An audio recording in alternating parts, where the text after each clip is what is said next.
Halo, nama saya Bintang Bisu Panosti Islam. Di sini saya akan sedikit menjelaskan tentang aglomerasi industri dalam mata kuliah Geografi Ekonomi Industri.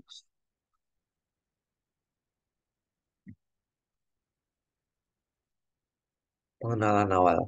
Dari sini saya akan sedikit menjelaskan aglomerasi ruang industri adalah konsentrasi geografis pada kegiatan di bidang ekonomi selama abad ke-20. Perkembangan industri dimulai dari konsentrasi spasial industri di Eropa Tengah sampai dengan Utara dan Amerika Serikat. Kemudian pada dekade selanjutnya menyebar di wilayah negara lain. Aglomerasi industri merupakan aspek pengembangan dan spesialisasi yang tidak merata berfungsi sebagai lokasi penting penciptaan lapangan pekerjaan. Penggunaan istilah aglomerasi berawal dari ide Marshall tentang penghematan aglomerasi atau dengan nama lain agglomeration economies. Agglomeration industri pada awalnya disebut oleh Marshall dengan istilah lokalis industri atau industri yang terlokalisasi.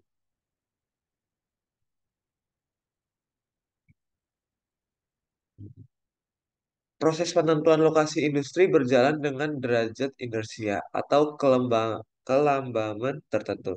Konsentrasi konsentrasi pabrik manufaktur memicu perkembangan infrastruktur yang menyeluruh di area tersebut, termasuk transportasi, layanan, dan perumahan.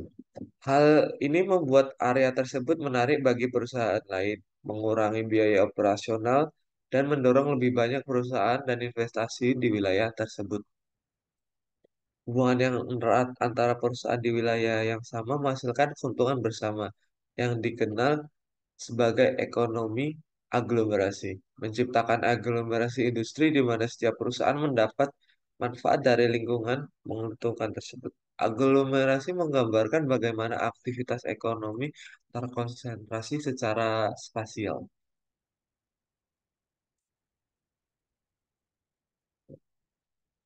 Dalam aglomerasi industri terdapat eksternalisasi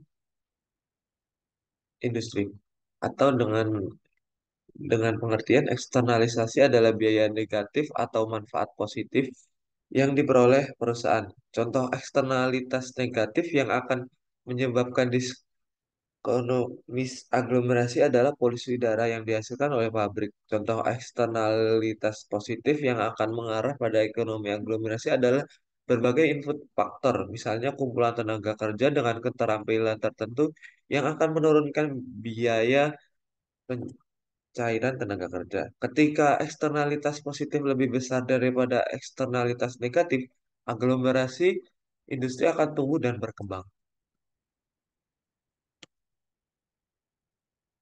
Terciptanya aglomerasi perusahaan dapat mencapai penghematan biaya dan skala ekonomi eksternal. Berikut merupakan penghematan biaya dan faktor-faktornya yang mendukung.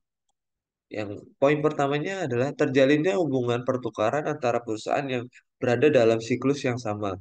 Kemudian poin kedua adalah tersedianya pasar tenaga kerja yang lebih terdiferensiasi, terdiferensiasi dalam hal umur, jenis kelamin, kualifikasi pendidikan, dan spesialisasi keterampilan.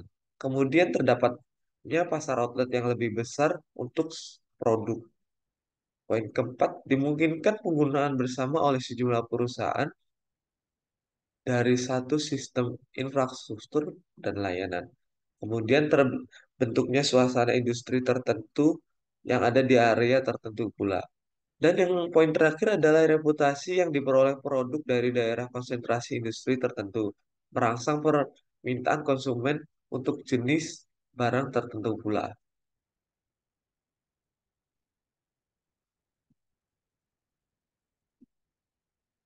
Dalam aglomerasi industri di Indonesia, konsentrasi geografi industrinya telah berlangsung lebih dari 2 dekade terakhir pada tingkat nasional. Dua pulau besar Indonesia, yakni Jawa dan Sumatera, merupakan lokasi dari 90% usaha industri besar menengah. Aglomerasi industri ini juga dapat menjelaskan mengapa suatu wilayah memiliki industri yang jenisnya sama lebih dari satu dan adanya kecenderungan bahwa kota-kota besar akan tumbuh berkembang di sekitar lokasi industri. Nah, kemudian ada desentralisasi lokasi industri. Di wilayah tertentu dalam periode sejarah tertentu, khususnya dekade terakhir abad ke-20, keuntungan yang berasal dari konsentrasi lokasi adalah industri dapat mengarah kepada disekonomis. Hal ini pada gilirannya akan menimbulkan proses deaglomerasi, pengurangan aglomerasi, di mana beberapa perusahaan terdorong untuk mencari lokasi di luar pusat yang berindustri yang padat.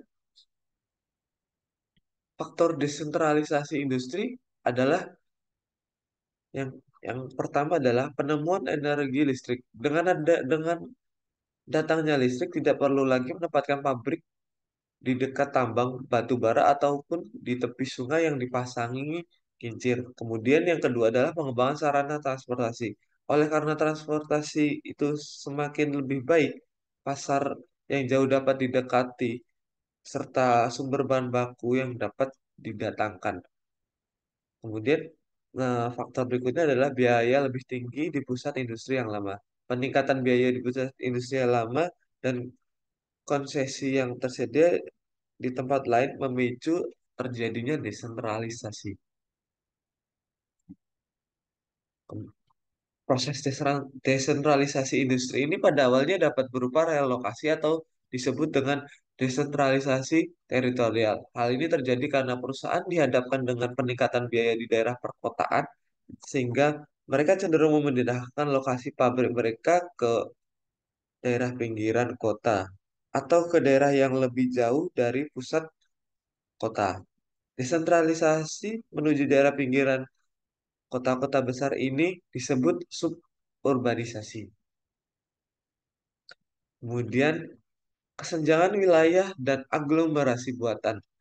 Dalam aglomerasi industri ini terdapat adanya wilayah yang mengalami kesenjangan ataupun aglomerasi buatan. Nah, di sini perkembangan konsentralisasi industri pada beberapa wilayah dalam beberapa dekade terakhir telah menimbulkan efek kumulatif. Proses kumulatif perluasan jarak antara wilayah dan negara dapat dikonseptualisasikan dalam bentuk pusat pinggiran yang pada skala spasial menentukan tren pertumbuhan dan stagnasi atau dengan nama lain penurunan pada wilayah yang lain. Di samping di samping mendominasi faktor-faktor ekonomi seperti pertumbuhan pendapatan kesejahteraan, konsentralisasi industri, infrastruktur, dan perpindahan ataupun migrasi penduduk, wilayah-wilayah pusat juga menjalankan fungsi kontrol dan dominasi atas wilayah pinggiran. Efek kumulatif ini disebabkan melalui penciptaan nilai-nilai baru, budaya, perilaku sosial yang bersama-sama dengan akumulasi modal mendukung pengembangan wirausahaan dan tingkat inovasi yang pada akhirnya eh, menciptakan ketidakseimbangan tingkat pembangunan antar wilayah.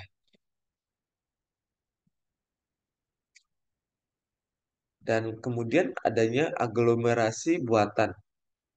Dalam konteks ini, pemerintah daerah pada suatu wilayah yang tertinggal dapat memenuhi kebijakan yang mampu mendorong desentralisasi industri dan pembentukan proses aglomerasi buatan. Bentuk kendali dan arah penanaman modal industri ini terangkum dalam konsep kebijakan suatu daerah yang dapat mengambil dua bentuk ulama sebagai berikut.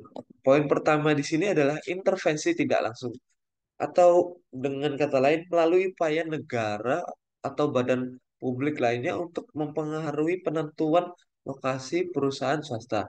Dan poin kedua adalah intervensi langsung melalui lokasi perusahaan industri milik publik atau swasta.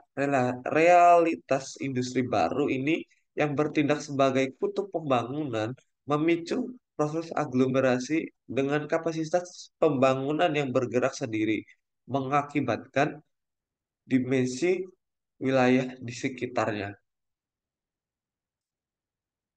Oke, sekian penyampaian dari saya. Apabila ada tutur kata yang salah, mohon dimaafkan. Assalamualaikum warahmatullahi wabarakatuh.